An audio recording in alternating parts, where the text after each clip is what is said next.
Why would Judas betray Jesus?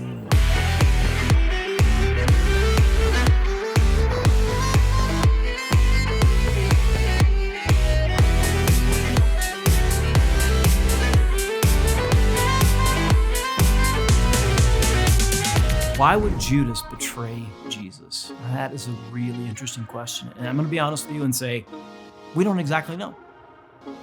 People have argued about it. People have thought about it. People have had ideas for centuries. But nobody really knows for sure because the Bible doesn't tell us and we can't read his mind, right? He's not around to ask anymore. One of the ideas that people have that I think makes a lot of sense is that Judas was disappointed that Jesus wasn't doing what he thought Jesus should do. He'd seen Jesus do miracles, he'd seen Jesus do incredible things, and so one idea is that Judas thought Jesus should take over the country. He thought that Jesus should raise up an army and then he should fight against the Romans that were occupying the nation of Israel. And because Jesus wasn't doing that, Jesus had a different plan. His plan was to save us not with an army, but with his death. Jesus' plan was to die on the cross to pay for our sin so we could be brought into a relationship with God.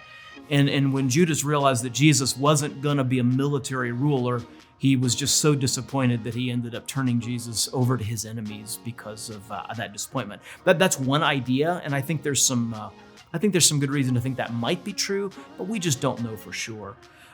What we do know for sure is this: even though that was Judas's decision, he made that decision for himself. God used that decision. God used that decision to actually make it happen so that Jesus could die on the cross for our sins. And I love that because it tells me that even when people are doing things that look like they're getting in the way of God's will and his purposes, God can even use those decisions to try to get in his way to actually accomplish his way. So nothing is outside of God's control. God didn't make Judas betray Jesus, but God used Judas's betrayal of Jesus to accomplish his purpose. And that says something very powerful about who God is. Well, hey, thank you for watching. So glad to have you with us today. And by the way, if you're enjoying this content, would you do a couple things for us? Number one, make sure you're subscribed so you don't miss any content. Number two, would love for you to like and comment on this thing. That really helps us get the word out to other people. Also, you can help us get the word out by sharing this particular post. We'd love for you to do that.